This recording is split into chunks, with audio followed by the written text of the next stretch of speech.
tugendane twumva yuko Imana idashobora kudusiga twenyine. Abo nabo tugomba kubamenya kuko uyu munsi duhamagariwe gushishoza pace veramente all'umanità intera.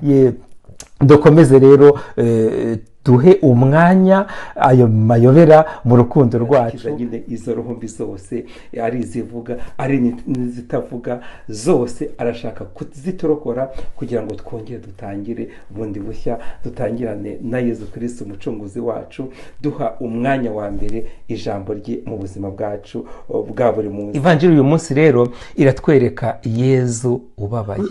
Kugira ngo rero tubashe kugendera mu murongo w'ijambo ry'Imana, twese tugomba gufatanya kandi buri wese ashobora kuzana icyo afite.